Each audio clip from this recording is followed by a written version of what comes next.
Welcome to another episode of the Meal Prep Monday podcast. I'm your host, Allison Schaaf, and today's topic is going dairy-free. And I originally had it slotted to be going dairy-free when a kid has to go dairy-free, but then I realized all of these tips I have are perfect, whether it's an adult going dairy-free or a kiddo going dairy-free. So I'll let you look at it through the lens that you need to look at it through. Okay, so I have 4 different tips here. The first one is don't focus on what you can't eat. There's so much that you still can't eat, even if you're removing dairy. So this is true of anything when you're needing to remove foods, usually through like either an intolerance or an allergy or anything like that.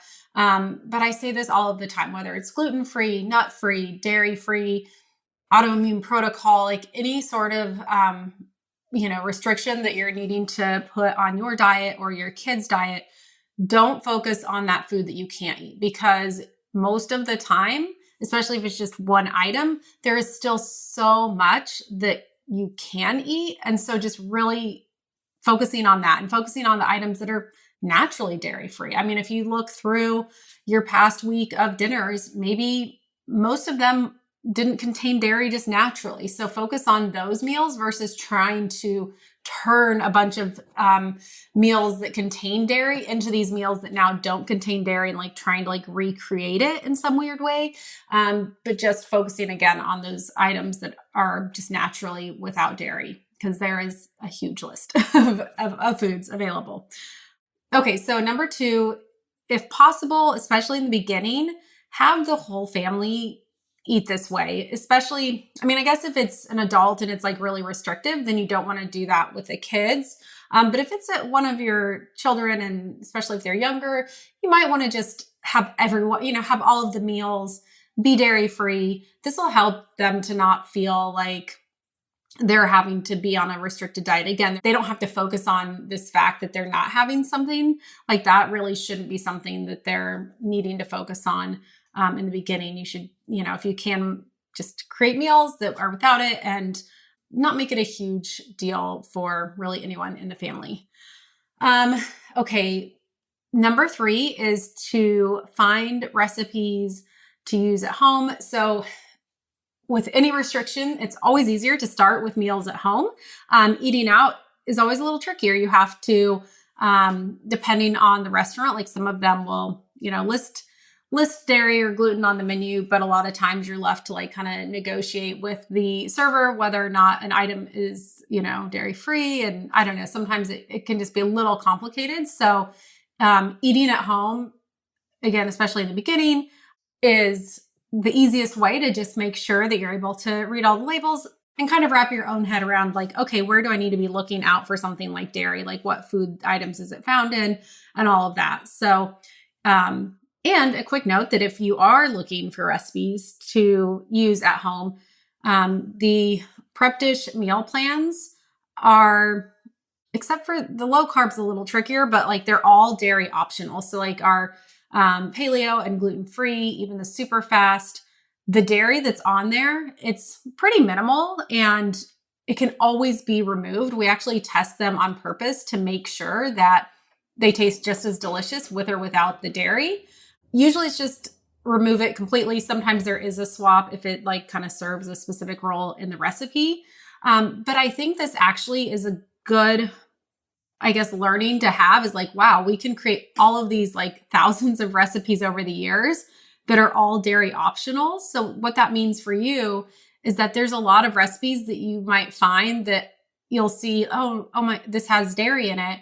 But just know in the back of your mind, well, Prep Dish, they are able to make all of these recipes dairy optional. So there's a good chance that there's a lot of other recipes that are out there that are also dairy optional. So for example, this is especially true with cheese, because a lot of times cheese is just used on top of something, like it's used on a salad or something like that. If you do want to do a swap, so for the salad, I'm going to get to swaps in a little bit. Sorry, I'm getting ahead of myself. But yeah, so the third tip would be to find some recipes at home.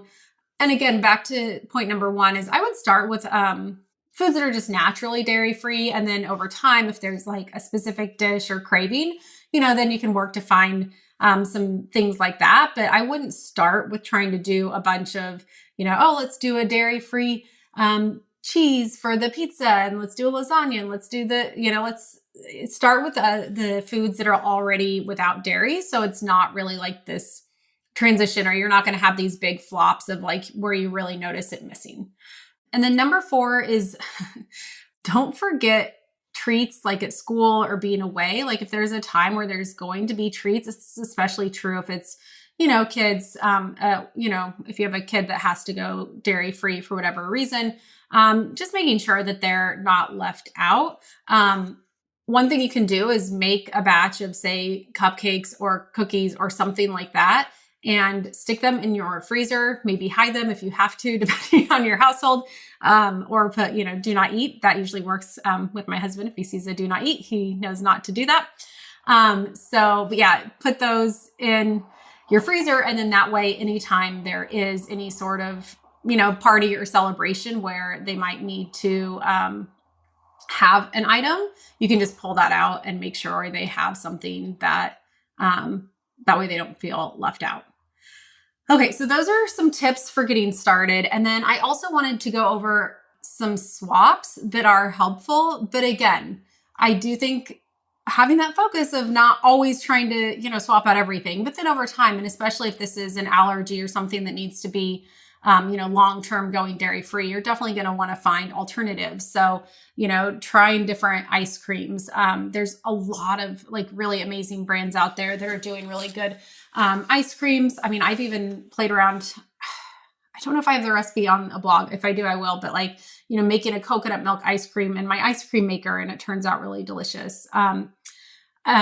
Another swap that I really like is cashew cheese. It's really good in a lasagna. So it's basically soaking cashews and then blending them up. That one I do know is on the blog, so that'll be in the show notes. Milks, there are a lot of different milk alternatives. So it's really finding kind of a flavor preference for one. And then, if it's a little kid, you might want to work with a pediatrician or dietitian, depending, for nutrition purposes, to see like what's a good fit as well. Yogurt, there's also a lot of good yogurt alternatives out there. So there's almond milk ones, coconut milk ones, but really just kind of trying it out over time. And I wouldn't go too crazy. Again, if this is a new thing, I wouldn't go too crazy trying all of the things out at once, because again, some of them may be great and others may not. So you don't want to turn it into like a disappointing venture. You really want to keep it positive and reminding yourself of like all the amazing foods you can eat. So starting with that. Okay, I hope some of these tips are helpful. And again, if you do want to try out the meal plans, it's prepdish.com/MPM for a 2-week free trial. And if you are a longtime listener to this podcast and you have not left a rating or review, those are always helpful just to help other people to find us. That's all I have for this week. I will be back again next Monday with another episode.